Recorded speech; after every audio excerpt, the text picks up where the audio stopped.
agradecido, Irene. Caminando el camino, que qué maravilla. A mí me maravilla cuando te oigo hablar, ¿no? De Jesús o de Cristo Jesús, como tú lo llamas, porque yo he estado toda mi vida en un colegio religioso y ahora que voy a cumplir 43 años, cuando les digo que estoy más cerca de Dios que nunca y más cerca de entender todo aquello, la gente se maravilla, ¿no? Incluso cree que es una blasfemia, un poco más o menos, ¿no? El sentir a Dios dentro es como que dices, pero realmente es que este camino de conciencia nos acerca inevitablemente a los grandes maestros, como tú estás diciendo. Y tú no es solo que hayas estudiado el cristianismo y la Biblia, los textos, sino tantas culturas que al final todos vienen a decirnos lo mismo, ¿no? Que es este renacer del que venimos a compartir juntos hoy, ¿no? Porque realmente es un renacer a lo que nos estamos, no Claro, enfrentando, parece confrontando, pero no, realmente lo que viene ahora es un renacer, ¿no? ¿Cómo lo ves tú? todas las tradiciones, desde tiempos inmemoriales, todos los grandes instructores espirituales, todas las sabias, todos los sabios, nos han insistido en lo mismo, la importancia de que nos conozcamos. El famoso conócete a ti mismo, que se puso en la entrada del templo de Delfos, donde se ubicó ni más ni menos que el oráculo de los dioses, un templo que se construyó a 30 kilómetros de Atenas en el siglo VI antes de Cristo, pues como referencia, ¿no?, de ese acercamiento a la divinidad, esa fue la frase, ¿no?, que los grandes sabios griegos quisieron poner en el pronaos del templo para que todos los que llegaran allí, que llegaba gente de todo el Mediterráneo, ya tuvieran el mensaje clarito desde el principio. Conócete a ti mismo, conócete a ti misma. Porque esa es la clave que nos han enseñado los sabios y sabias es el percibir que en nosotros hay algo maravilloso, sensacional, que es nuestra apariencia, lo que a mí me gusta llamar nuestro pequeño yo, el yo físico, emocional, mental y la personalidad a él asociada. También me gusta coloquialmente denominarlo el coche, y es algo maravilloso que también tiene, lógicamente, una procedencia y encaja perfectamente en toda la dinámica de la divinidad, que duda cabe. Ahora bien, es la parte nuestra, la parte tuya, la parte mía, la parte de cada uno, que es perecedera, que es efímera, que es pasajera. Es estupenda, no hay que rechazarla, forma parte de la vida. El coche es imprescindible para poder vivir la vida, ¿no? Pero es simplemente la apariencia, nuestro componente perecedero. Y que junto con eso, y es lo que no debemos olvidar en el conocimiento de nosotros mismos, tenemos una parte imperecedera, una parte que no conoce la muerte, que cuando nuestro coche, cuando nuestro pequeño yo fallezca, eso va a seguir vivo. Y claro, como sigue vivo porque es imperecedero, algunos sabios lo han denominado nuestro verdadero ser, esa esencia que está más allá de la apariencia y que en el lenguaje del coche podríamos denominarlo el conductor, ¿no? El conductor imperecedero que encarna en el coche perecedero para vivenciar la experiencia humana. Entonces, ese es el núcleo duro del conocernos a nosotros mismos. Y podríamos decir que el problema se encuentra en que cuando el conductor está en este plano material, que también es una auténtica maravilla, pero tiene una densidad vibracional.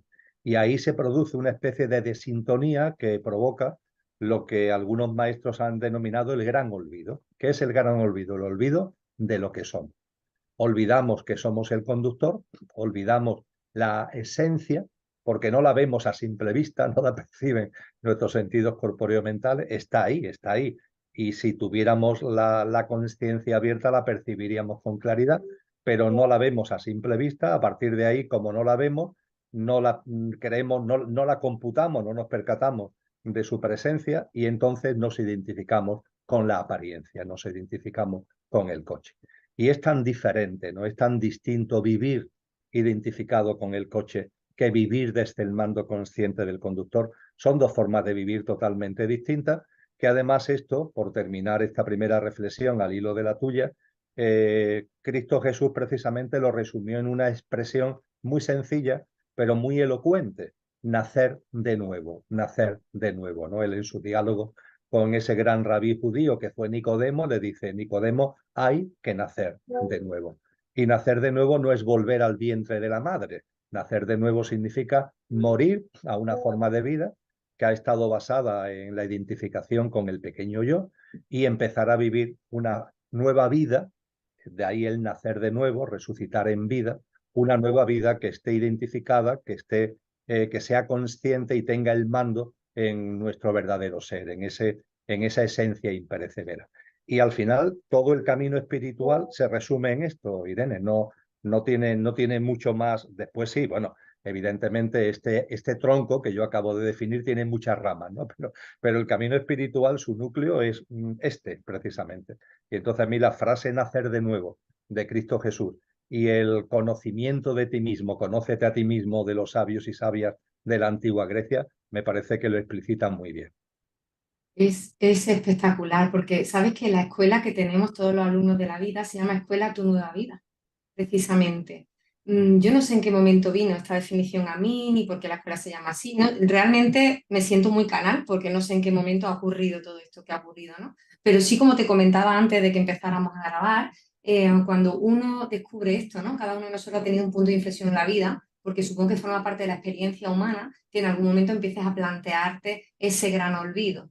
En mi caso, ya sabes que fue a través de un desafío de enfermedad y todo esto, y apareció una nueva forma de vivir, desde la desidentificación del personaje, y entonces la vida es tan diferente desde aquí, que cómo uno va a continuar viviendo así y no compartiendo con la comunidad, quien sea la persona que vive contigo a tu lado o una persona que está en Argentina, da igual, ¿no? Compartiendo que hay otra forma de vivir, ¿no? Desde esa conciencia que tú nos estás contando. Y todo esto pues se denominó la nueva vida. La nueva vida es otra vida fuera del personaje. Así que todo este camino que nos estás contando, que es apasionante, al final yo le llamo liberación, por llamarle de alguna manera, pero realmente es el proceso de transformación, de liberarte de lo que no eres para acercarte a lo que siempre fuiste, ¿no? Le digo ¿No? lo que siempre fuiste, pero fíjate, toda la vida aprendiendo cuando yo te oigo y he visto tantos vídeos, he leído tantos libros, y digo, Dios mío, ¿esto por qué no nos lo enseñan en primero de primaria? Yo que tengo 2 hijos, pero si es que esto sí que tendría que ser obligatorio. Toda la vida creyéndote que eres lo que no eres y cuando llegas a la edad adulta tienes un desafío importante y entonces tengo que olvidarme de lo que he aprendido para recordar lo que siempre fui, ¿no? Ese es el verdadero proceso de liberación. Cuando nos lo decían textos tan antiguos, cuando ya lo decían grandes filósofos, cuando ya lo decía Jesús, ¿no? El Cristo, cuando ya lo decían, no lo entendíamos y ahora tiene que pasarte algo, porque tiene que haber ese punto de inflexión en la vida, decir, oye, vuelvan a hacer. Tengo 2 opciones, ¿no? Yo digo siempre libre albedrío, es seguir dormido.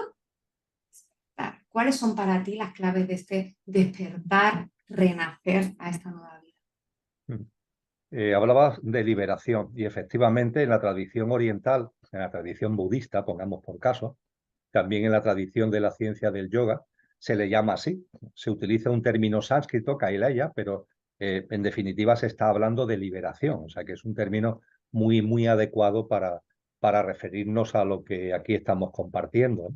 También hay que tener en cuenta que la sociedad actual, y esto sí es importante que no lo olvidemos, eh, llama a lo que Friedrich Nietzsche, en la frontera entre el siglo XIX y el siglo XX, llamó la muerte de Dios.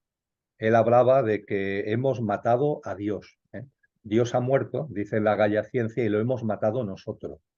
Cuando se habla de matar a Dios, es una expresión que no hace mención a que hayamos cogido a un señor de barba blanca que está más allá de Júpiter y lo hayamos estrangulado. No, la muerte de Dios significa una sociedad que tanto desde el punto de vista individual como desde el punto de vista colectivo expulsa lo trascendente, expulsa, destierra lo trascendente, que en el contexto de lo que antes hablábamos, sería una sociedad que pone toda su mirada en la apariencia, en lo perecedero, y se olvida por completo, total y absolutamente, de lo imperecedero.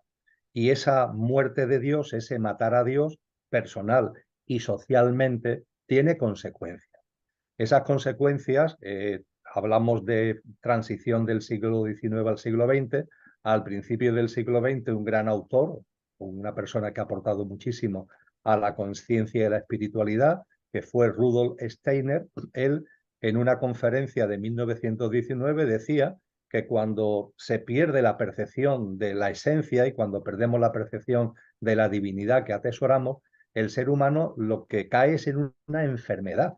Y yo estoy convencido que esto no es una exageración. Yo percibo que cuando solamente vemos nuestra parte perecedera y nos olvidamos totalmente de nuestro componente imperecedero, realmente caemos en una enfermedad. Es una enfermedad que nos provoca desbarajustes mentales, desajustes emocionales, y yo diría que incluso repercute en nuestra vida física, porque la percepción de la divinidad aporta una confianza, aporta una armonía, aporta un equilibrio, aporta muchas cosas que hace que nuestra vida sea una vida más sana en el sentido completo del término. Es decir, que no solamente estamos hablando de cuestiones del conductor, también estamos hablando de que esto afecta al coche, afecta a lo físico, afecta a lo emocional, afecta a lo mental, ¿no? Y Cristo Jesús fue a más, porque no hablo ya de una enfermedad. Él, al ser humano, al hombre o a la mujer que se olvida de lo que es y se identifica con lo que solo pasajeramente es, él los llamó muertos, muertos en vida, ¿no?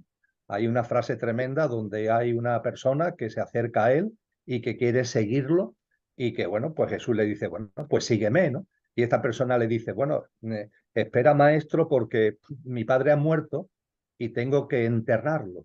Y en una persona de tanto amor como es Jesús de Nazaret, la respuesta que le da es, deja que los muertos entierren a sus muertos. Y claro, esta es una frase muy dura, pero es también una especie de provocación intelectual para que recapacitemos sobre el hecho de que podemos creer que vivimos, pero realmente estamos muertos. De ahí la importancia de ese nacer de nuevo, y nacer de nuevo sería morir a la muerte en la que estamos, aunque no nos demos cuenta, y estamos muertos cuando olvidamos lo que realmente somos, nos identificamos con nuestro pequeño yo, y a partir de esa identificación con nuestro pequeño yo, también nos vemos sumidos, nos vemos sumergidos, como si fueran arenas movedizas, en un montón de sistemas de creencias, en un montón de paradigmas y en un montón de hábitos de vida que no solamente son la plasmación en la vida real del olvido de lo que somos, sino que para colmo, como si fuéramos un poco masoquistas, nos origina mucho dolor y mucho sufrimiento. De hecho, cuando en la ciencia del yoga se habla de las causas del sufrimiento, bebiendo mucho también de las enseñanzas de Buda Gautama, las causas del sufrimiento en el lenguaje del yoga se le llaman klechas. Y se habla de que hay varias causas fundamentales del sufrimiento humano. Y la primera causa que origina todo lo demás es el olvido de lo que somos. La ignorancia, sería la traducción exacta de la expresión en sánscrito, la ignorancia, pero no la ignorancia intelectual de no sé qué, no, la ignorancia de lo que eres. Y a partir de que ignoras lo que eres, viene todo lo demás. Te identificas con lo que no eres, toda la vida se basa ya en satisfacer lo que le gusta y lo que no le gusta a ese pequeño yo que realmente no eres. Y finalmente surge la gran pregunta, ¿no? La pregunta, bueno, y cuando ya voy dándome cuenta de esto, ¿qué es lo que tengo que hacer? ¿Qué es lo que tengo que hacer? Bueno, evidentemente, Irene, eh, el conductor que somos tiene una serie de cualidades y de atributos.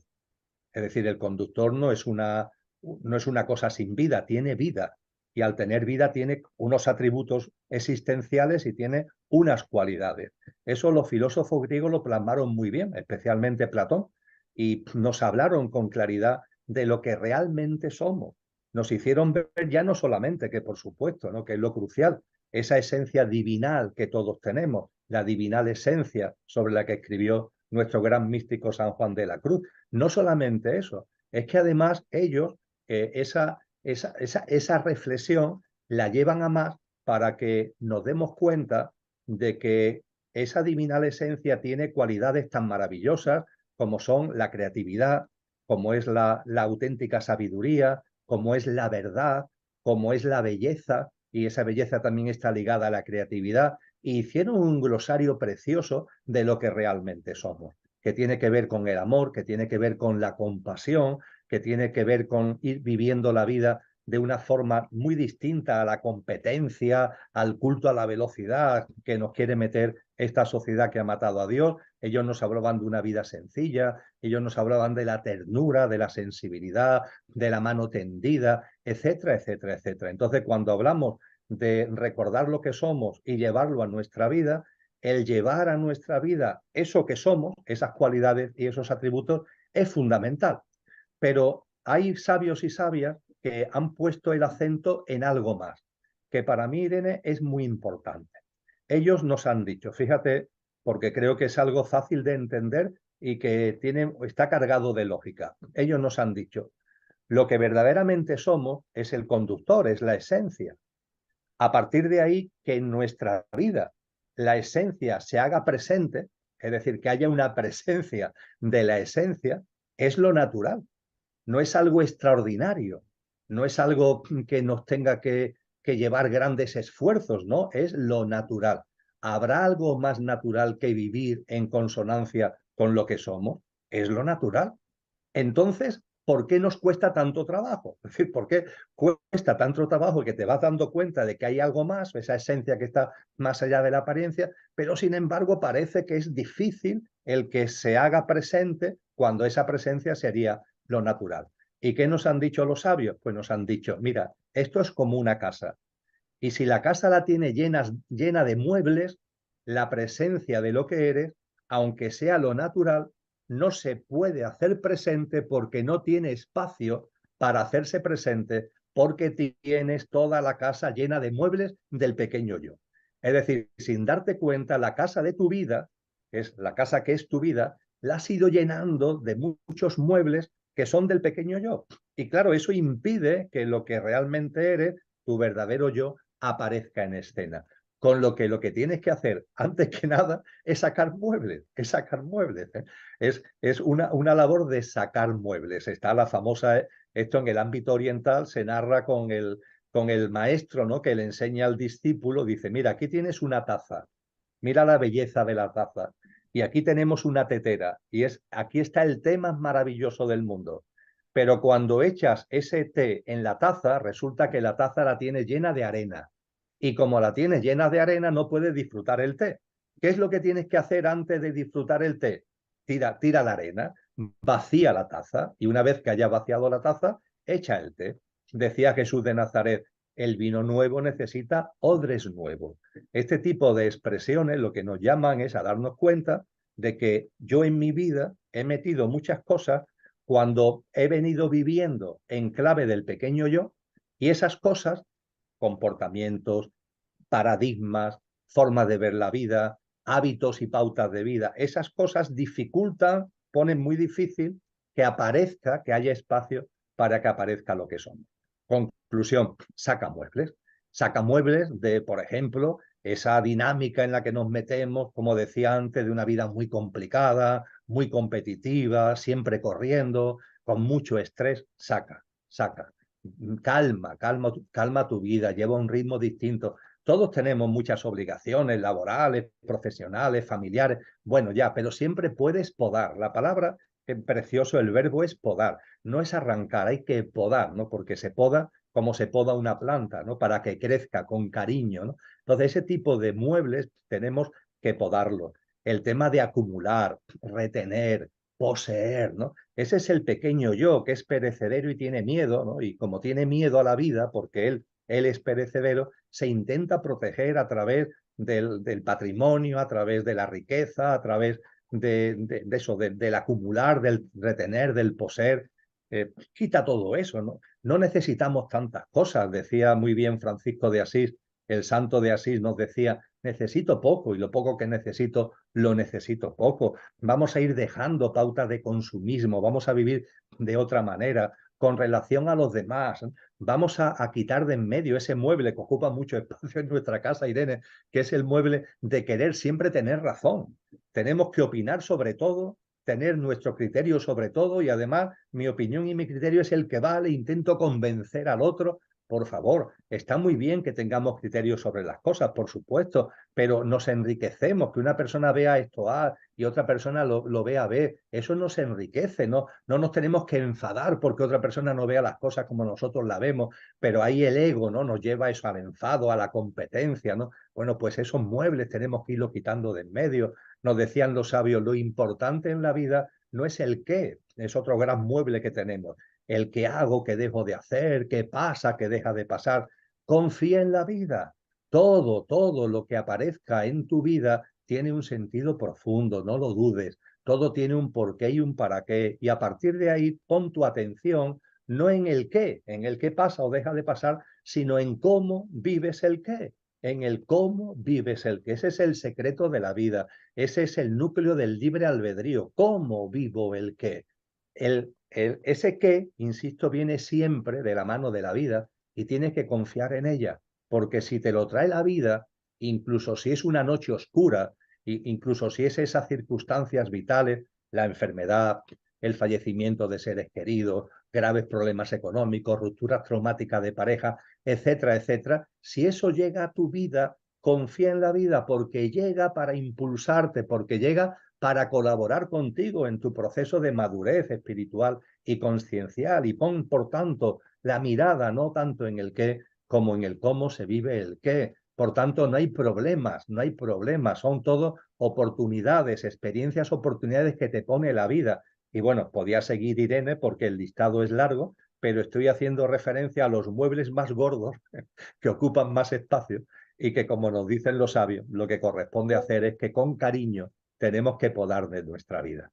Llegaron a nuestra vida cuando veíamos la vida de una determinada forma, ahora estamos naciendo de nuevo, ahora tenemos voluntad de no estar muertos, sino de resucitar, y a partir de ahí, pues vamos podando esos muebles y eso va abriendo espacio para que lo que somos, de manera natural, vaya apareciendo en escena.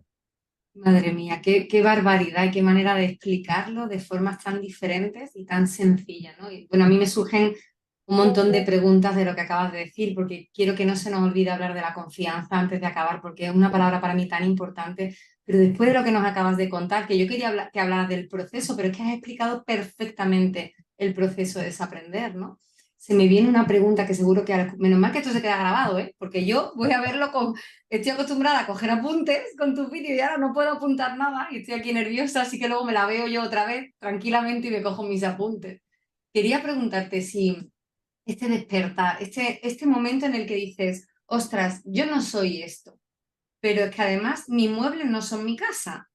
O sea, puedo ir prescindiendo y luego llenando mi casa o redecorarla o dejar hueco, como tú dices, para lo nuevo, porque claro, queremos aprender cosas nuevas, pero no caben, ¿no? Como te estás diciendo, no cabe porque no hay espacio aquí para lo nuevo. Pero ahora se lleva mucho la meditación ya, pero no puedo, porque estoy llena de creencias que dicen que esto no se quita nunca, que me voy a morir y que y que todo esto, ¿no? Entonces, ¿crees que es posible para bueno, supongo que para el gran yo y para la esencia que somos, sí, pero generalmente despertamos a esto de una forma traumática o a partir del dolor. O sea, hay un momento en el que dices, no puede ser esto. O sea, yo lo recuerdo en mí misma, ¿no? Es decir, la vida no puede ser esto. Tengo 30 años y la vida no puede ser esto, yo no puedo ser esto. Pero hasta ese momento vives dormido, convencida de que es tu casa, de que son tus muebles, que llevas toda la vida poniéndolos, que has construido eso que te va a sostener toda la vida y de repente todo, como las piezas de los niños, de repente todo se te cae al suelo, ya no eres nada de eso, ya el cuerpo no te sirve para andar, ya tu profesión no te sirve para comer ni para nada, ya no sirve nada de eso. Y yo quisiera saber si es posible este despertar, este renacer desde un punto de no dolor, o tú crees que este punto de dolor y para despertar es inevitable.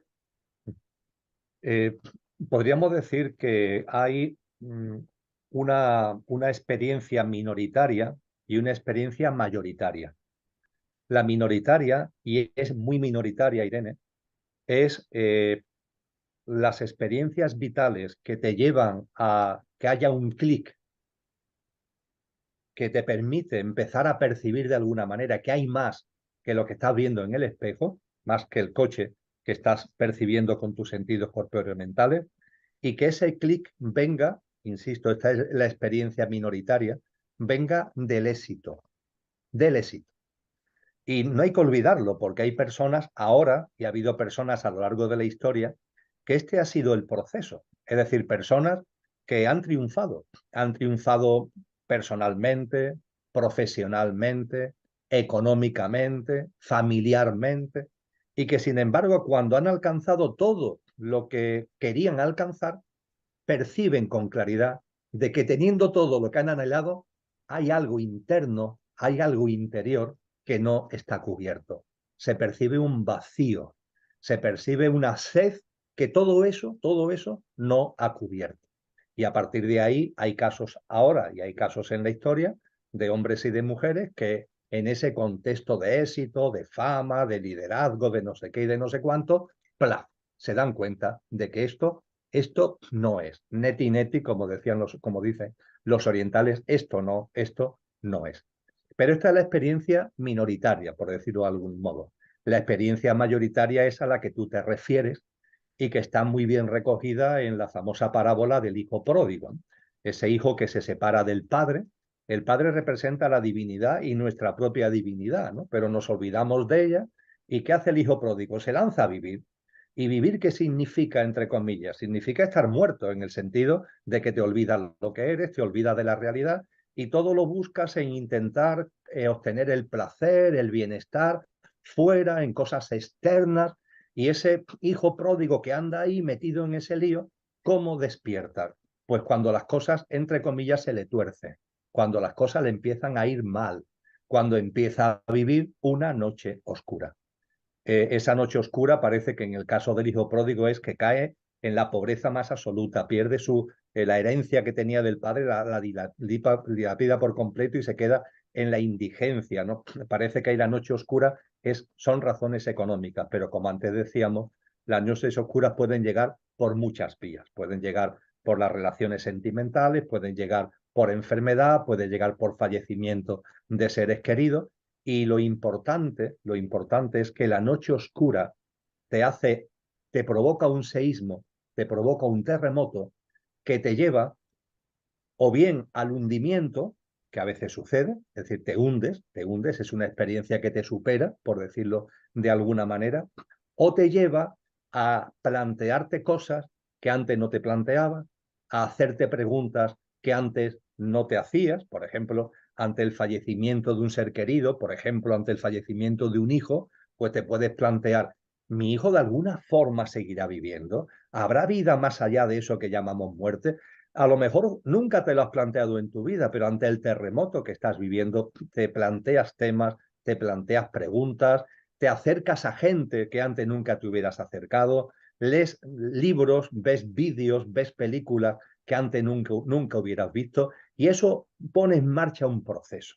Bueno, y ese proceso durará más o durará menos, pero como la noche oscura te ha provocado dolor, ese dolor, fíjate por dónde, es como el combustible que anima al proceso, porque como sigue habiendo dolor, tú sigues ahí en ese camino de hacerte preguntas, de acercarte a gente, de leer una cosa, de ver la otra, y eso te va transformando y te va abriendo una perspectiva nueva de la vida.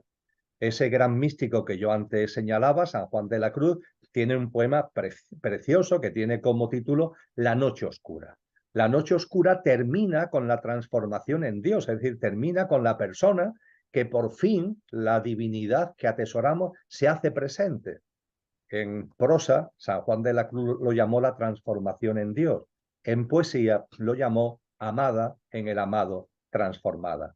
Pues bien, ¿en qué poema introduce esta expresión maravillosa San Juan de la Cruz? Pues en un poema que no se titula El día luminoso, la experiencia más llena de luz, ¿no? El poema se titula Noche oscura. Y como él dice ahí, oh noche que guiaste, oh noche amable más que alborada, oh noche que juntaste amado con amada, amada en el amado, transformada, la noche oscura. Por cierto, en 1969, un cantautor cubano que yo creo que la mayoría conocemos, que es Silvio Rodríguez, muy inspirado, te encanta, ¿no, Irene? Pues Silvio Rodríguez en 1969 compuso la canción del elegido, el elegido, ¿no? Y en el elegido, que habla de un ser de otro mundo, que va de planeta en planeta, en un momento determinado baja a la guerra, perdón, quise decir a la tierra. Y cuando baja aquí, a este mundo, como hacemos nosotros, el conductor que somos, cuando baja aquí, quizás por eso se llama el elegido, él se da cuenta de lo que a nosotros nos cuesta más trabajo darnos cuenta. ¿De qué se da cuenta el elegido de Silvio Rodríguez? Pues de que aquí lo terrible, dice la canción, lo terrible se aprende enseguida y lo hermoso cuesta la vida. Porque nuestra mente, que funciona en clave dual, se da cuenta inmediatamente cuando estamos enfermos.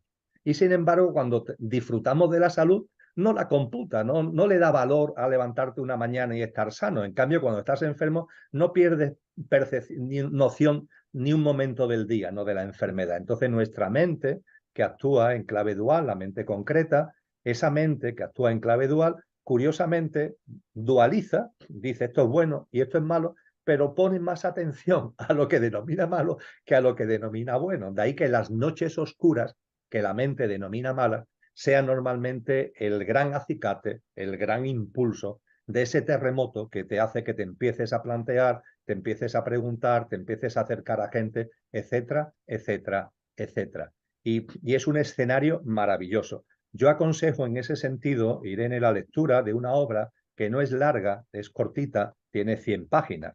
Es una carta, de hecho, que Oscar Wilde le escribió a Douglas, al que fue su amante. Oscar Wilde terminó sus días de ser la persona quizás más famosa después de la reina, la persona más famosa de la Inglaterra victoriana. Él terminó, sin embargo, en la cárcel y terminó en la indigencia más completa. Y cuando salió de la cárcel tuvo que irse a París porque no podía seguir en Inglaterra y allí murió en la más absoluta pobreza. Y estando en la cárcel, él escribe una carta a su amante, a Douglas, que fue el que dio testimonio en un juicio contra él acusándolo de homosexual, porque era homosexual. Entonces su amante fue el que lo acusó por una serie de razones en la que no voy a entrar ahora, y él cuando lleva 2 años y pico en la cárcel, tiene condena a trabajo forzado, él le escribe una carta que está publicada con el título De Profundis, la tenemos editada en castellano, ¿no? Y es una carta de amor tan inmensa, de perdón y de amor a la vida, donde Oscar Wilde nos dice con claridad, y con esta reflexión creo que podemos cerrar el círculo. El Oscar Wilde nos dice, yo me he pasado mi vida antes de que sucediera la noche oscura que sucedió, he pasado mi vida disfrutando o queriendo disfrutar de el fruto del lado soleado del jardín. Pero la vida tiene un lado soleado y tiene un lado oscuro. Y ambos forman parte de la vida. Y yo realmente solamente he aprendido de verdad lo que soy y he aprendido a entender la realidad y a entender la existencia cuando he saboreado los frutos del lado oscuro del jardín. Y Douglas, tú que me has traicionado, tú que me has llevado a la situación en la que estoy, te expreso mi perdón y te expreso mi amor con mayúscula, porque gracias a ti he saboreado unos frutos de esa noche oscura que de otra forma no hubiera saboreado y que me hubieran impedido comprender la vida como realmente es. Y ahí se produce una transformación en Oscar Wilde que lo lleva precisamente a Cristo Jesús, es decir, se convierte en el referente de su vida. Entonces es tan importante el percibir que las noches oscuras no vienen a nuestra vida por casualidad, que son síntomas de un alma valiente, que estamos trayendo esa circunstancia como factor de impulso. es tan importante darnos cuenta que una enfermedad llega en clave, en la clave que estamos compartiendo, como tú sabes perfectamente. Es tan importante darnos cuenta que una depresión, pongamos por caso, es un grito del alma. La persona que está deprimida dice, la vida no tiene sentido. Fíjate, la vida no tiene sentido. Y yo a las personas que tienen depresión le digo, recapacita sobre esta frase.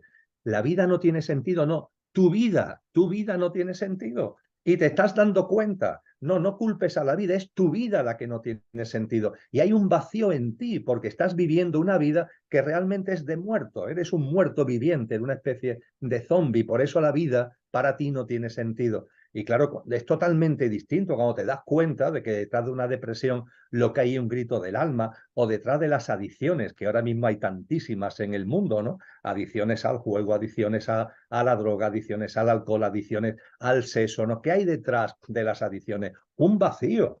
La persona que está buscando en la adicción, que tiene un vacío y quiere algo que de alguna manera le supla ese vacío. Pero sin embargo, con esas sustancias, con esos comportamientos, nunca vas a lograr llenar el vacío existencial en el que tienes. Y esa depresión o esa adicción es un grito del alma, ¿no? Como son en general las noches oscuras. Entonces, claro, Irene, cuando se comprende esto, todo cambia, ¿no? Cuando incluso podemos entender que hay almas, ¿no? Que con pactos de amor con nosotros se brindan, ¿no? A estar con nosotros en esa circunstancia de noches oscuras para que podamos vivir esos terremotos, ¿no? Que pueden implicar ese renacer, que puede llevarnos a ese renacer. Esto es precioso. Y desde luego lo que las tradiciones espirituales nos advierten es que no seamos tibios. Tibios no, por favor. Almas valientes, almas que se atrevan. No quieren hijos que se queden ahí pegado al padre, como en la parábola del hijo pródigo está el hijo menor que se va, pero está el hijo mayor que se queda. Pero se queda por la comodidad y realmente no aprende de lo que es el estar con el padre, del amor del padre. El hijo pródigo, debido a sus experiencias de noche oscura, sí se da cuenta, pero el que se queda ahí pegado al padre, no sé, pasa a veces, ¿no? Con muchos creyentes, ¿no? Con los ritos, la ceremonia, pero realmente qué sustancia le está sacando a esto, ¿no? Entonces las almas tibias tienen ese grave problema que no se atreven a asumir circunstancias, no se atreven a asumir noches oscuras. En el Apocalipsis se nos dice: a los tibios los vomitaré de mi boca. Así que olé, dicho en nuestro lenguaje andaluz, Irene, olé por las almas fuertes, las almas valientes que se atreven a vivir noches oscuras, porque incluso si te supera, en el caso hipotético de que te supere, eso también, aunque mentalmente no nos demos cuenta, eso también supone una gran ganancia para el alma. Cuando un alma que ha sido superada por las circunstancias de noches oscuras desencarna, te aseguro que en ese plano de luz no se le recibe con abucheos. Ha fracasado, no, se le recibe con aplausos, porque ha sido un alma valiente que se ha atrevido. Y ese atrevimiento a veces nos produce el salto y a veces no. Pero incluso cuando el no también es un éxito, también es una gran baza, también es una gran experiencia que nos aporta conciencia y nos aporta avance en nuestro camino espiritual. Madre mía, qué repaso. Tengo tantas cosas que ya ni miro las chuletas que tenía aquí, ¿no? Porque es que esta noche oscura, como tú dices, como algo necesario. El curso de milagros dice: tu verdugo es tu salvador, ¿no? Y me venía mientras te escuchaba con esta carta de Oscar Wilde que estabas contando. Y es que es el cambio de percepción de aquella persona que te hace daño, te está ayudando en tu camino a avanzar, ¿no? Mi padre me dice mucho esta frase, que no sé de quién es, pero dice: vive todo como si lo hubieras elegido, porque así es. Y es que esto lo cambia todo. Como tú dices, cuando desencarnas subes y lo hicieras mejor, lo hicieras peor, has sido valiente y has venido, has vivido la experiencia y luego has hecho lo que has podido con lo que tenías. Más identificado, menos identificado, pero has sido valiente y lo has hecho. Entonces, vivir todo como la experiencia que necesita mi alma para evolucionar ya cambia esto brutalmente. Vamos, me parece que es... Y además, escuchándote me ha emocionado un montón, porque cuando me dicen: qué valiente, ¿no? Porque yo he sido enfermera 20 años de mi vida, dejé el hospital hace ya un par de años porque no podía continuar allí. Amo mi profesión, lo que ha sido, amo a la gente con la que he compartido, pero cuando uno está tan despierto, seguir dentro del sistema es muy difícil. Entonces, realmente, escuchándote hablar, me he dado cuenta que lejos de ser valentía, ha sido una forma de sobrevivir compartiendo el despertar. Porque si despiertas y tienes que seguir, ¿cómo se hace seguir viviendo en una sociedad dormida, haciendo que despierten? No sé, ¿cómo dirías tú que se puede sobrevivir en una sociedad dormida, ¿no? Entonces, por otro lado, es nuestro deber ayudar al despertar, por lo menos poner nuestro granito de arena. Luego despertarán o no, y soy consciente que esto no depende de nosotros, pero al menos nosotros estamos contribuyendo con el despertar. Esta es la nueva humanidad a la que tú te diriges. Esto es hacia donde nos dirigimos. Totalmente, totalmente, Irene. Tú sabes que a mí me gusta hablar de que vivimos en un huracán, esto es un huracán enorme, y que además no es un huracán cualquiera, porque es un huracán de magnitud aceleradamente creciente, es decir, es un huracán que va a más con más rapidez cada vez. Y estamos en medio de esto. A mí me gusta también llamarlo, por acudir a términos de sabios, me gusta llamarlo distopía, ¿no? La humanidad está metida en una profunda distopía. A partir de ahí, lo importante que es, volvemos a lo mismo, darte cuenta, tomas conciencia. ¿Y tomas conciencia para qué? ¿Para salir corriendo? No, no hay que salir corriendo. Entre otras cosas porque no es posible, es decir, porque el huracán es el sistema mismo globalmente en el que vivimos, ¿no? Pero es que además, aunque pudiéramos salir corriendo, no se trata de salir corriendo. Si estamos aquí es por algo. Si estamos encarnados en esta sociedad y en este momento es por algo, ¿no? Y ese algo tiene que ver con utilizarlo como herramienta de conciencia, tal como venimos hablando. En ese contexto, me gusta también compartir que lo importante es ponerte en el centro del huracán, lo cual además se corresponde con el hecho de que, por ejemplo, en los tifones, si te pones en el centro mismo del tifón, no hay viento. Curiosamente, ahí no hay viento.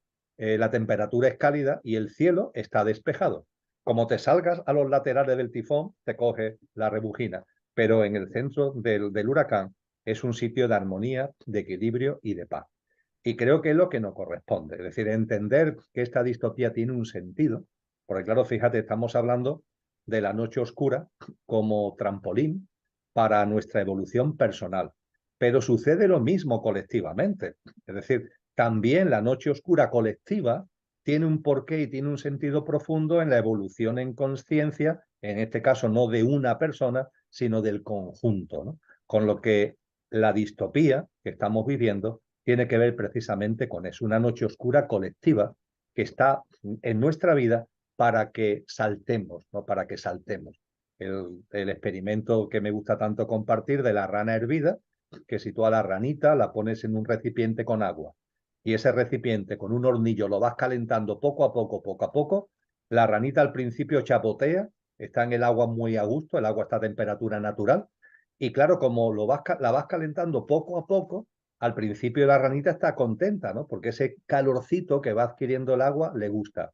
Problema, que con ese calorcito le va entrando sopor. La rana termina durmiéndose y poco a poco muere hervida. En cambio, la otra parte del experimento es lo mismo, la rana, el recipiente, el agua, el calentador, pero la rana, una vez que está en el agua, calentamos bruscamente, le damos grandes calentones al recipiente con agua. La rana, ¿qué hace? Brinca, brinca. Ese brinco de la rana es el que estamos dando muchos seres humanos, por experiencias propias, pero también por experiencias colectivas.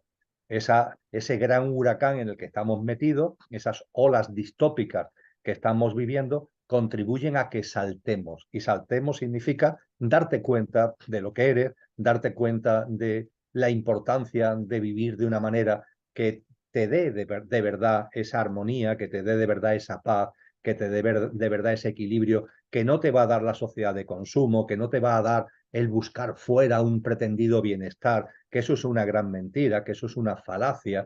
Entonces, situarnos en el centro del huracán significa ir comprendiendo todo esto, tener confianza en la vida, tal como venimos hablando, y a partir de ahí, una vez que te sitúas en el centro del huracán, evidentemente, como tú muy bien has dicho, Irene, hay que tender la mano. De hecho, fíjate, cuando empezamos a vivir de una manera distinta, ya estamos tendiendo la mano aunque no digamos nada. Es decir, cuando en medio de todo el lío en el que vivimos hay gente que se encuentra en otras personas que viven más serenas, más tranquilas, que tienen una presencia de paz, sin necesidad de palabras, ya hay gente en el entorno que se hacen preguntas. Bueno, y en este lío en el que estamos, esta persona, ¿cómo tiene esta paz? ¿Cómo tiene esta armonía? ¿Cómo tiene esta empatía? ¿Cómo es capaz de mantener el respeto? ¿Cómo es capaz de mantener una visión distinta de la vida? Y no hace falta decir nada, pero también hay que decir cosas, no solamente con nuestro modesto ejemplo, que no se necesitan palabras, con el silencio es suficiente, pero además del silencio del ejemplo, también las palabras, por supuesto que sí, plataformas, comunidades, canales como los que tú desarrollas, la también humilde labor que yo llevo a cabo, eso tiene también importancia y tiene importancia no para querer convencer a nadie. Esto no va de convencer, esto no va de imponer, no, va de compartir de corazón, desde el amor, compartir de corazón, desde el amor. Y ese compartir nos lleva efectivamente a la compasión. La compasión es la compenetración, es el significado perfecto del término compasión. El término compasión lo unimos mucho al dolor. No, el término compasión es que tú eres capaz de ponerte en el lugar del otro, que te compenetras con el otro, con su llanto y con su risa, con su tristeza y con su alegría. Entonces, esa compasión, ese amor, es lo que nos lleva precisamente a ese compartir maravilloso y que, como tú has dicho, se trata de lanzar la semilla, ya está. Y la vida ya dirá lo que se hace con esa semilla. no hay que tener expectativas, no hay que marcarse ahí metas, es que yo voy a conseguir que no sé qué. No, no, tú sé coherente contigo mismo, vive en sintonía con lo que eres, intenta ser coherente precisamente con lo que eres, sitúate en ese centro del huracán de comprensión de lo que está ocurriendo y de una vida más sencilla, una vida que vaya sacando los muebles de estos paradigmas, de estos tics, ¿no?, a los que hacíamos antes referencia. Y a partir de ahí, la verdad es que todo es muy sencillo. Una vez que ya todo eso de alguna forma lo vas integrando, vamos a llamarlo así, la realidad es que las enseñanzas que nos han dado todos los maestros y maestras finalmente son enormemente sencillas. Cuando por fin el velo que hemos tenido en la mente, las autolimitaciones, ¿no?, los sistemas de creencia, cuando ese velo va cayendo, pues te das cuenta de la realidad y te das cuenta de la importancia que tiene ese nacer de nuevo y esa mano tendida y ese ponerte en el centro del huracán, siendo tu mejor versión, sacando lo mejor de ti mismo y poniéndolo al servicio de ti, de los demás y de la vida. Es maravilloso, maravilloso el resumen, porque fíjate que yo para terminar, bueno, pero antes vamos a hablar de esta palabra tan importante que creo que va a aportar tanto, quería decirte cuáles creías que eran las claves, ¿no?, para poder vivir de esta nueva forma, ¿no?, desde la esencia y no desde el pequeño yo. Y todo esto, pero estás dando tantas claves, o sea, es que esto es para hacerlo con libreta en mano, de verdad, ¿no? Tantas claves que estás dando para esta nueva forma de vivir, porque la gente me dicen, ¿no?, muchas veces, sí, yo entiendo todo lo que dicen, ¿no? Pero ¿cómo se hace? No has dado tantas claves, ¿cómo se hace? Saca los muebles, vacía tu taza, empieza a ver a esa persona como la oportunidad, ¿no? Yo trabajo mucho con ellos el desafío, que siempre lo llamamos oportunidad, no desafío. La palabra desafío ya ha desaparecido de nuestro vocabulario, son oportunidades.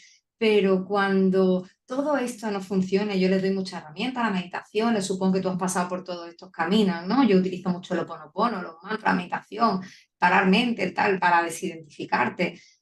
Hay algo que para mí ha sido súper clave en estos 12 años, que ha sido la palabra confianza. No la palabra, sino la acción, ¿no? La fe, ¿no? Pues Hebreos 11, esta certeza de lo que no se ve, para mí ha sido fundamental desde el minuto cero en el que yo empecé en este mundo. Y como sé que tú mencionas mucho la confianza, me encantaría que nos hablaras de ella o de cualquier otra herramienta que tú veas importante, ¿no? Recurso más que herramienta para este proceso de despertar. Pues con mucho gusto, porque sin ningún tipo de duda es una herramienta potentísima y es una plasmación perfecta de lo que es la conciencia. Cuando hablamos de confianza, es importante ser consciente de que es confianza en la vida, confianza en la vida. Hay que confiar en la vida. Cuando hablamos de confiar en la vida, significa que todo lo que sucede en la vida, en tu vida y en la vida en general, tiene un sentido profundo, tiene un porqué y un para qué en clave del impulso de nuestra evolución en conciencia, en clave de que vivamos cada vez con mayor coherencia en relación a lo que realmente somos. La confianza en la vida te lleva a ese entendimiento. Es el núcleo fundamental de la confianza. Confianza en la vida. Claro, para confiar en la vida, Irene, hay que ver el bosque. Cuando estamos muy aferrados a nuestro pequeño yo y con todos los muebles del pequeño yo en nuestra casa, ¿qué es lo que sucede? Que solamente vemos mi árbol, ya está, no vemos otra cosa que mi árbol y mi y asunto solucionado. Pero tu árbol forma parte de un inmenso bosque. Para confiar en la vida se necesita elevar la mirada, ver las cosas con perspectiva. Fíjate, la divinidad no está más allá del sol o en no sé qué galaxia. Sin embargo, todas las tradiciones ponen a la divinidad en lo alto. No, la divinidad está en ti, la divinidad está en mí, la divinidad está en todo. No hay que ponerla en lo alto. Entonces, ¿por qué, figuradamente, se le coloca en lo alto? Porque la divinidad, cuando que la tienes, pero cuando se va haciendo presente en ti, del modo que antes hablábamos, lo que te aporta es una altura de miras. Elena Blavatsky, en La voz del silencio, dice, monta el ave de la vida. Y cuando habla del ave no se refiere al tren de alta velocidad, se refiere a un ave, ¿no? Monta el ave de la vida. Mira la vida, ve la vida con perspectiva. No te quedes en tu árbol, ve el bosque. Me gusta compartir, Irene, que no hace ni 400 años a Galileo Galilei lo detuvieron, lo torturaron y lo iban a matar en martirio por mantener la idea. La realidad es que no era suya, ya Ptolomeo y otros astrónomos lo habían dicho, pero él lo divulgó, mantener la idea de que la Tierra, el planeta Tierra, no es el centro del universo. Pero sin embargo, el sistema de creencias, la Inquisición, etcétera, etcétera, eso lo consideraba una herejía. ¿Cómo que la Tierra no es el centro del universo? Decía Galileo Galilei, no, la Tierra se mueve en torno al Sol y el Sol se mueve también. ¡Qué barbaridad, herejía! La Tierra es el centro del universo, el Sol gira en torno a la Tierra, es el Sol el que se mueve, el universo entero se mueve en torno a la Tierra. Galileo Galilei se narra que se retractó, digamos, un hecho histórico, que para que no lo mataran dijo, me he equivocado, qué tonto he sido, ¿cómo he podido mantener semejante cosa de que la Tierra se mueve? Y sin embargo, en el lecho de muerte, cuando ya no lo podían matar porque se iba a morir, dijo la famosa frase de Epur si mueve. Sin embargo, claro que la Tierra se mueve. Y hoy cuando comparto esto, tú y yo y cualquiera, pues nos sale una sonrisa, ¿verdad? ¿Cómo puede ser que hace solo 400 años no se creyera que la Tierra está ahí quieta y que es el centro del universo? Y nos reímos, ¿verdad? Pero ojo, es verdad que ahora nadie cree que la Tierra sea el centro del universo, pero ¿cuántas personas sí se creen a ellas mismas el centro del universo, Irene? Multitud de personas se creen que son el centro del universo y que ellos son el centro y yo y los míos, ¿no? Y que todo gira en torno a mí, que todo está a mi servicio, lo cual, claro, lleva a un enorme egoísmo, a un enorme egocentrismo, economicismo, materialismo, alejamiento de la naturaleza, antropocentrismo, especismo, una cosa tremenda, ¿no? Pero sin embargo hay mucha gente que viven creyendo que son el centro del universo. Pues bien, eso es la mejor plasmación de lo que es vivir aferrado al árbol. Yo soy el árbol es lo más importante. No, no, eleva la confianza, implica una transformación en la visión. Tienes que ver el bosque y cuando percibes el bosque, entonces sí, entonces te das cuenta que sí, que tú eres un árbol, pero un árbol que está en un ecosistema mucho más amplio y que ese ecosistema no está en contra tuya. El ecosistema no va en contra del árbol, va a favor del árbol. Y todo lo que ocurre, lo que sea, no va en contra tuya, va a tu favor. Entonces empiezas a percibir que todo tiene un porqué y para qué, que todo tiene un sentido profundo que juega a favor tuya. Ese cambio de perspectiva es fundamental. Es la clave para empezar a vivir de una manera distinta, porque claro, cuando la confianza va llegando a ti, llega también la aceptación. Ya está, acepto. Ha llegado esta enfermedad, perfecto. La enfermedad es el qué, la acepto. Ahora, ¿dónde está la clave? En cómo vivo el qué. Ha llegado a mí el fallecimiento de un ser querido, ¿vale?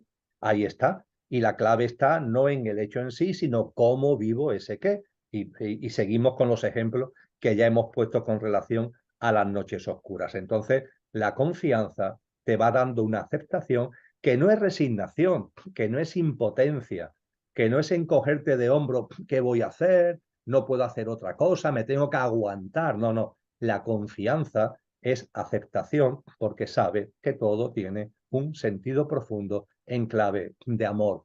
Un amor que fluye, refluye y confluye en todo cuanto es y en todo lo que es. Y junto a la aceptación, y tú has usado la palabra, Irene, y la hago absolutamente mía, la acción. Porque pudiéramos pensar que como confío en la vida, como acepto, no hay que hacer nada. Vamos a ver, la confianza en la vida y la aceptación bajo ningún concepto llevan a la indiferencia. Todo lo contrario, llevan al amor, llevan a la compasión, como antes decíamos, y llevan, por tanto, a lo que Siddhartha Gautama Buda, Buda Gautama, denominó la acción correcta, que yo creo que en castellano sería más coherente, en correspondencia con sus enseñanzas, denominarla la acción consciente. Nosotros, el camino de la conciencia no es el camino de la indiferencia.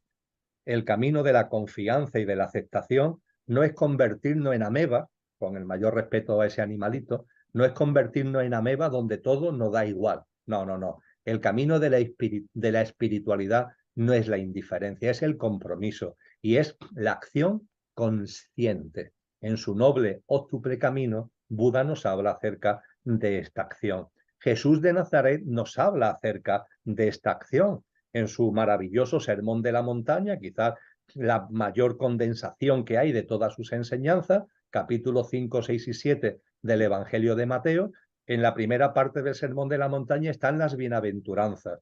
Y en el contexto de la bienaventuranza, Jesús nos llama a la acción. Nos dice, actúa, actúa, actúa por la justicia, actúa por la paz. Hazlo incluso a costa de ser perseguido, de ser calumniado. Actúa, claro que hay que actuar. Bueno, pues esa acción consciente es, yo diría, que el colorario y es el colofón de la confianza. Confiamos en la vida, hemos elevado la mirada para percibir que siendo un árbol, pero vivimos en el contexto de un bosque y que todo lo que acontece en el bosque y por tanto también en nuestra propia vida tiene ese sentido profundo. Hay una aceptación que nos lleva a poner la atención no en el qué, sino en el cómo se vive el qué, y todo ello finalmente confluye en una acción consciente, una acción que nos lleva a actuar en el mundo, pero desde la presencia de lo que somos, no la acción en el mundo del pequeño yo, que es el coche loco sin mando consciente del conductor que se va dando golpes contra las paredes. No, no, no se trata de actuar egoicamente o egocéntricamente, no se trata de actuar para yo conseguir no sé qué o no sé cuánto, no. La clave está en el amor, la clave está en la compasión, la clave está en definitiva en la alta vibración. Y termino recordando que en la vida de Jesús de Nazaret, uno de los últimos episodios que se narran en los evangelios es cuando llega al templo de Jerusalén y se encuentra que el templo de Jerusalén se ha convertido en un mercadillo. Aquello está lleno de mercaderes que venden además para colmo animales, para ser sacrificados, y está en la mesa de los cambistas, los que cambian el dinero para que puedan comprar los animales, y allí están los sacerdotes, que en aquella época se llamaban fariseos, ¿no? Observando y controlando todo aquello. ¿Y qué es lo que hace Jesús de Nazaret? Que es el amor personificado, la paz absoluta. ¿Qué es lo que hace? Tira las mesas, Irene. Le abre la jaula para que se escapen los pájaros. Tira las mesas de los mercaderes, tira las mesas de los cambistas. Se dirige a los fariseos y le dice, hipócritas, ¿qué es lo que sois? ¿Cómo podéis consentir que la casa del Padre se haya convertido en esta vergüenza, ¿no? Jesús actúa. Y claro, cuando leemos esto, podemos decir, oye, ahí Jesús le pudo la ira, le pudo la cólera. No, por favor, sigue leyendo, porque el siguiente párrafo te dice que todo esto hizo que se acercara mucha gente al templo y que Jesús hizo más milagros que nunca. Y para hacer milagros fundamentalmente de sanación, que es lo que le estaba haciendo en ese momento, se necesita una vibración muy alta. Es decir, se nos está diciendo que él actuó por la justicia, él actuó por lo que en conciencia es justo, y eso no pudo con su vibración, lo hizo desde una vibración alta. Eso es la acción consciente, no la indiferencia, sino una acción consciente que es el colofón de esa confianza, que es una clave, como tú muy bien decías, una herramienta fundamental que nos lleva a tomar perspectiva y a vivir la vida montando al ave de la vida, como decía Elena Blavatsky. Ha sido una brutal exposición que yo creo que es la forma de cerrar el todo, ¿no? Yo, bueno, antes de terminar, decirte que la palabra confianza, porque yo sé que tú has trabajado mucho con el final de la vida y lo sigues haciendo por tu propia experiencia de vida y todo lo demás, fue mi abuela la que el día antes de fallecer, supongo que en eso, supongo no sé, como enfermera sé que en esos momentos antes del final de la vida, toda tu vida física pasa por delante. Y en ese momento la última palabra que me dijo mirándome a los ojos fue confianza. Ya no nos habló más. Y yo me la atesoré, dije, esta es para mí, para siempre, porque hace aquello ya 8 años, dije, si alguien al final de su vida, 94 años, habiendo sentido víctima de muchas cosas, muchas desgracias, pérdida de un hijo, si en el momento justo antes de abandonar esta experiencia terrenal, tú me miras y me dices confianza, yo me lo guardo como el mayor tesoro del mundo mundial porque la claridad que ella estaba teniendo allí, que tú sabes que ya no estamos en plano físico, que estamos yendo y viniendo, porque lo he vivido 20 años de mi vida acompañando a personas, ¿no? A morir, en ese momento aquello era oro, era un mensaje divino que venía a través de su propia boca, ¿no? Entonces, a partir de entonces, y después de lo que acabas de decir, creo que el qué es la acción consciente y el cómo es desde la confianza y desde el amor. Somos, ¿no? Desde el amor, no del amor romántico, sino del amor, de la esencia, ¿no? Del amor que somos. Me ha parecido brutal, Emilio, yo estaría contigo horas, horas y miles de preguntas y te oigo hablar y se me agolpan en la cabeza cada una de las cositas que nos has compartido hoy y sé que ya tenemos poco tiempo, que tenemos que cortar, así que darte las gracias profundas, decirte que aceptes con amor, por favor, la definición de sabio y de maestro porque lo eres. Me has emocionado un montón de veces, menos mal que hablabas y yo no tenía que hablar porque estaba súper emocionada y nos inspiras tanto a seguir, Emilio, porque yo te he seguido desde hace muchos años, pero hace muchos años cuando no teníamos a dónde agarrar, ¿no? La verdad, por mi situación de vida, hablo por mí, hablo por mi familia, ¿eh? Tus libros, tus palabras, tus vídeos eran para nosotros esa fe, esa confianza de la que tú hablas, ese piscis del que hablas tanto, que fue a través de ti como canal que llegó a nosotros en muchos momentos. Así que súper agradecida de haberte tenido con nosotros. Sé que toda la comunidad súper agradecida también y darte un abrazo súper fuerte. No sé si quieres decir algo para terminar, que yo ya no puedo hablar más. Pues simplemente, y ni más ni menos, decirte, Irene, que lo que has compartido de tu abuela es de una belleza y es de una potencia espectacular, espectacular. Yo creo de verdad que es un colofón a nuestro diálogo, a nuestro compartir, porque como tú muy bien dices, una persona que ha vivido 94 años, que está ya en una situación donde ese otro plano no lo tiene ya ahí, ya empieza a percibir y ya empieza a ver, que se dirigiera a ti, se dirigiera a la familia, haciendo referencia como resumen, ¿no?, de toda su experiencia álmica vital en la encarnación que estaba terminando a la confianza, eso de verdad es sublime, sublime, y le tenemos que estar enormemente agradecidos a tu abuela, al alma que en ella encarnó, por dejar este mensaje, dejarlo de esa manera y dejarlo en ese momento. Es espectacular, es de una belleza, es de una potencia inconmensurable, Irene. Y por lo demás, agradecimiento, agradecimiento por lo compartido, agradecimiento por esta preciosa ventana, agradecimiento a la comunidad. Y nada, la vida nos seguirá uniendo y nos seguirá llevando de la mano, más allá de que nos veamos más, nos veamos menos, pero hay ya una ligazón álmica que eso no se rompe, que eso está ya entre todos los hombres y mujeres, que sabemos que además estamos en un momento muy importante en lo personal y en lo colectivo, hacia esa nueva humanidad que tú comentabas, que ya late en nuestro corazón y ya brilla en nuestra salud. Así que muchas gracias, querida Irene. Ya es. Gracias, gracias a ti. Un beso muy fuerte. Gran abrazo.